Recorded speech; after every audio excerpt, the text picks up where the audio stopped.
As the novel coronavirus continues to wreak havoc around the world, causing an unprecedented public health crisis, experts caution about another threat: the rapid spread of misinformation. With U.S. cases peaking in many parts of the country, fact-checking organizations are finding a tremendous number of falsehoods about the pandemic in politics, news organizations, and social media, while psychologists are trying to understand why people are inclined to share the inaccuracies, according to a study published March 17. "We need a vaccine against misinformation," said Mike Ryan, MD, the executive director of the Health Emergencies Program at the World Health Organization, WHO, at a briefing on the outbreak in February.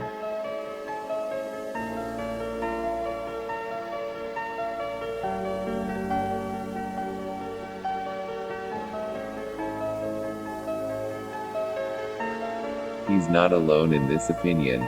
On March 31, scientists published a paper in the Annals of Internal Medicine expressing concern about misleading information surrounding the use of hydroxychloroquine and chloroquine as potential treatments for COVID-19. The authors of the paper were particularly alarmed by the death of a man who drank fish tank cleaner because of its chloroquine content, as reported by CNN on March 25. Today as our topic revolve around face masks, let's see the brief history of face masks.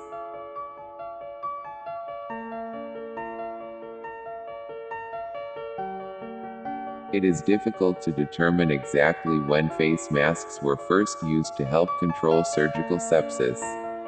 In 1897, Johann von Mikulicz-Radecki described a surgical mask composed of one layer of gauze.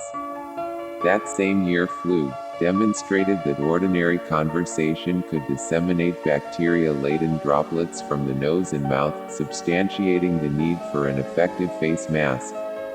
This marked the realization of the danger of human exhalation as a cause of surgical wound sepsis. In 1898, Huebner III recommended that masks made of 2 layers of gauze, worn at a distance from the nose, be used during operations. He showed that mask efficiency was improved by increasing the layers of gauze and that masks worn close to the nose collected moisture and decreased inefficiency. In 1905, Hamilton IV proposed that scarlet fever was transmitted through droplet infection. She recommended that masks be worn by nurses handling sterile dressings and by doctors during surgery because of the danger of droplet infection from the mouth and nose. Lord Moynihan in 1906 also advocated use of masks during operations. During the next few years, various investigators confirmed the value of face masks in protecting the wearer against infection. In 1915, Meltzer VI advised that masks of fine mesh gauze be used to cover the faces of patients with infantile paralysis and the faces of personnel attending them. In 1918, Weaver reported that over a 2-year period the incidence of diphtheria contracted by attendants of infected patients was reduced to 0 after wearing masks of double-thickness gauze. It is interesting to note that he recommended sterilization of masks after each use, and replacing a mask with a sterile one when it became moist, and that he cautioned against hands being placed on the mask. In that same year, CAPS followed the procedure of Weaver and confirmed the efficacy of face masks in military hospitals for protecting personnel attending patients with contagious diseases, as well as for protecting patients against cross-infection. Now we talk about some misconceptions and myths about using face masks. Face masks don't work. Wearing a face mask is certainly not an ironclad guarantee that you won't get sick. Viruses can also transmit through the eyes, and tiny viral particles, known as aerosols, can penetrate masks. However, masks are effective at capturing droplets, which is a main transmission route of coronavirus, and some studies have estimated a roughly 5-fold protection versus no barrier alone, although others have found lower levels of effectiveness. If you are likely to be in close contact with someone infected, a mask cuts the chance of the disease being passed on. If you're showing symptoms of coronavirus, or have been diagnosed, wearing a mask can also protect others. So masks are crucial for health and social care workers looking after patients and are also recommended for family members who need to care for someone who is ill. Ideally, both the patient and carer should have a mask. However, masks will probably make little difference if you're just walking around town or taking a bus, so there is no need to bulk buy a huge supply. Myths about wearing face masks to protect against coronavirus busted by doctors. Face masks are the new black, and orange, and pink, and any other trend you'd care to name. The Centers for Disease Control and Prevention, CDC, says that people should wear cloth face coverings in public settings where it's difficult to socially distance, like pharmacies and grocery stores. It's not just to stop you from getting the virus, it's also to prevent people who might not have symptoms from unknowingly spreading it to others. But along with the flood of DIY mask tutorials, people, knowingly or not, have begun to spread myths about masks and COVID-19. Everybody should try to get an N95 or surgical mask. You may have heard that N95 and surgical masks are your best option for stopping COVID-19. There are two face masks presently circulating, the N95 mask and the surgical mask. You'll likely recognize the N95 mask from pictures of healthcare workers. The surgical or medical mask is the disposable paper kind used by doctors. Even if you can access an N95 or surgical mask, though, they should be reserved for people who really need them on the front lines. N95s are most appropriate for healthcare providers and first responders as they're impervious to the virus. This mask is in short supply and should be only acquired by those at risk. The same applies to surgical masks. This is why the CDC initially told people who weren't working in hospitals that they didn't need to wear masks. Burchett says, if there's a shortage of masks, healthcare workers should get them first. Instead, make your own out of fabric you already have at home. The CDC has a handy tutorial, and there are other guides that combine materials like old t-shirts, bandanas, coffee filters, and old hair ties for DIY masks. It's not yet known exactly how effective face masks are in preventing coronavirus spread, but researchers told that mathematical models showed 80% of the population wearing masks that were at least 60% effective could slow down viral spread significantly. Wearing a face mask will 100% protect me from COVID-19. Surgical face masks and homemade cloth face masks won't fully protect you from COVID-19.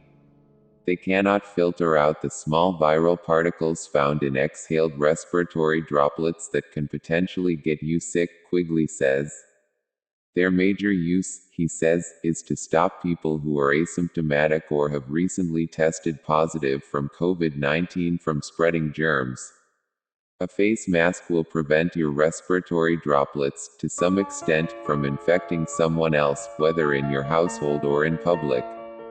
It's not so much to protect you from others, it's to protect others from you. Scientists now know that many people with COVID-19 may not have any symptoms at all, which is why this is so necessary.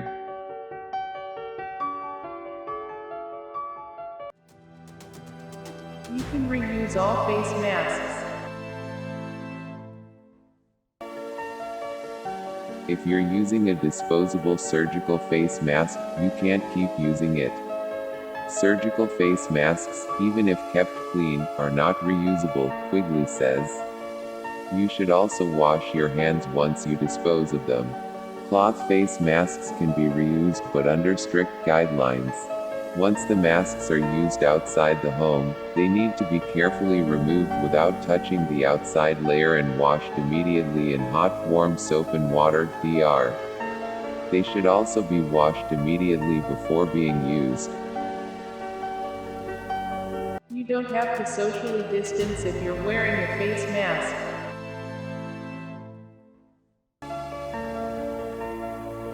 Covering your face don't mean you shouldn't keep your distance. If you're in any kind of community setting, the CDC still recommends that you stay at least 6 feet away from other people, otherwise known as social distancing, even if you're wearing a face mask, Quigley says. This is in addition to maintaining good hygiene practices such as frequent hand washing and other everyday preventive actions. Masks don't mean you can be lax about hand sanitizer, the 20-second hand washing rule, or any of the other tips we've learned about stopping COVID-19 transmission.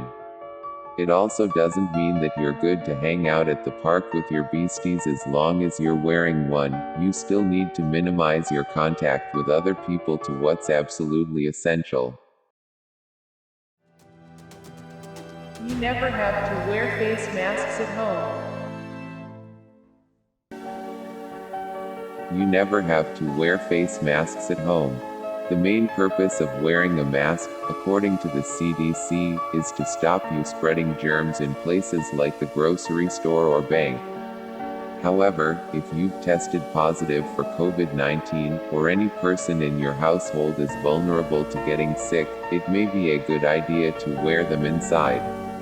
They are a great way to protect others within the home, as the one who has tested positive for COVID-19 should wear the mask indoors.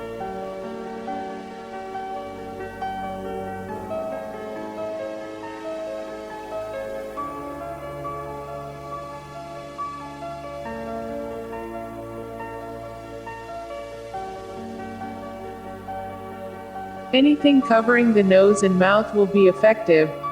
Anything covering the nose and mouth will be effective. DIY face masks are preferable to surgical or N95 masks if you're not a first responder or healthcare worker, but it's important to make and wear them properly.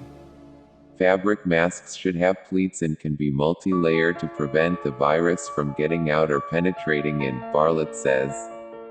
Face masks made at home are most effective when they fit your face properly. Be sure that the cloth face masks you've created or purchased are wide enough to cover your nose and chin and are snug enough to not create gaps. This tight fit will help keep particles from traveling through the air escaping the gaps. Masks do need to cover your chin as well as your mouth and nose.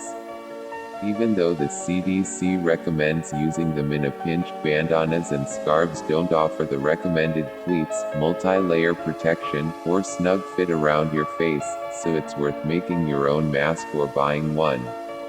There's some evidence that the more dense layers you use, the more effective a mask may be, so reinforcing a DIY mask with pantyhose, for instance, may help its effectiveness.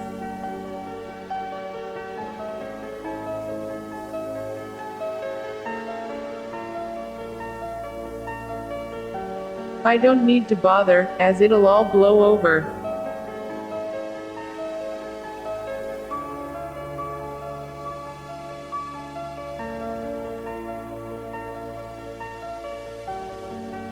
I don't need to bother, as it'll all blow over. Masks may well be the key to allowing the economy to reopen and letting people out of the house, since there won't be a coronavirus vaccine or treatment for a while. They are part of the solution. Countries that adopted strict face mask use early, like the Czech Republic and Germany, have claimed that those policies helped keep casualty numbers low. The CDC's new face mask policies are aimed at lowering the transmission rates in U.S. communities, and it will only be clear if it works after months of testing.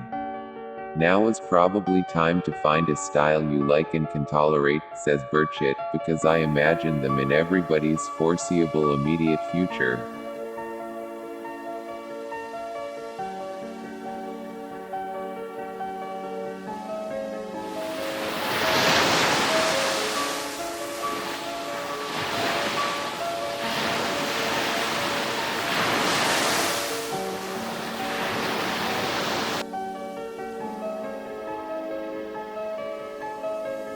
WHO advice on the use of masks in the context of COVID-19.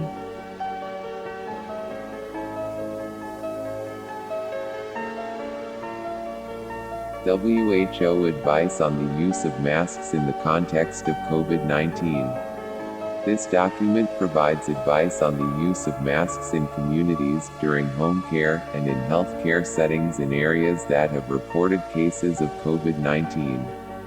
It is intended for individuals in the community, public health and infection prevention and control (IPC) professionals, healthcare managers, healthcare workers (HCWs), and community health workers. This updated version includes a section on advice to decision makers on the use of masks for healthy people in community settings. Before putting on a mask, clean hands with alcohol-based hand rub or soap and water.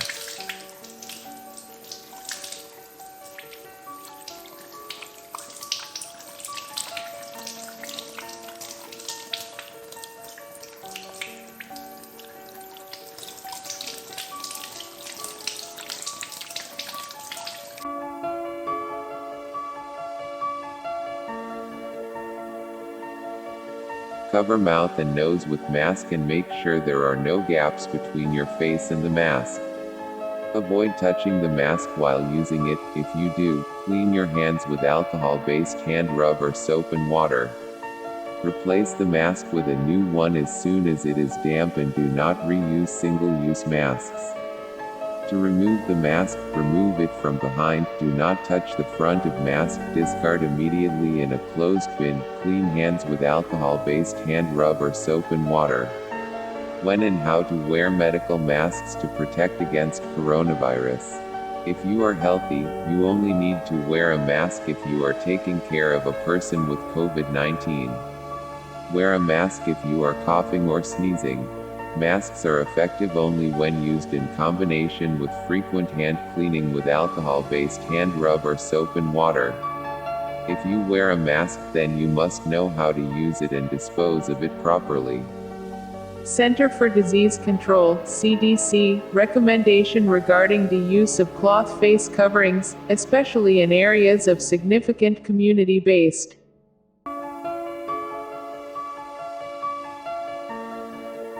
Center for Disease Control, CDC, recommendation regarding the use of cloth face coverings, especially in areas of significant community-based transmission. CDC continues to study the spread and effects of the novel coronavirus across the United States. We now know from recent studies that a significant portion of individuals with coronavirus lack symptoms, asymptomatic, and that even those who eventually develop symptoms, pre-symptomatic, can transmit the virus to others before showing symptoms.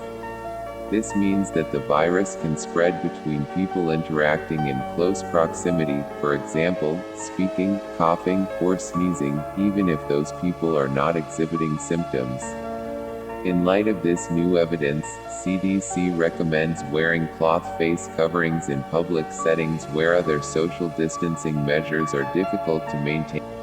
Grocery stores and pharmacies, especially in areas of significant community-based transmission. It is critical to emphasize that maintaining 6 feet social distancing remains important to slowing the spread of the virus. CDC is additionally advising the use of simple cloth face coverings to slow the spread of the virus and help people who may have the virus and do not know it from transmitting it to others. Cloth face coverings fashioned from household items are made at home from common materials at low cost can be used as an additional, voluntary public health measure.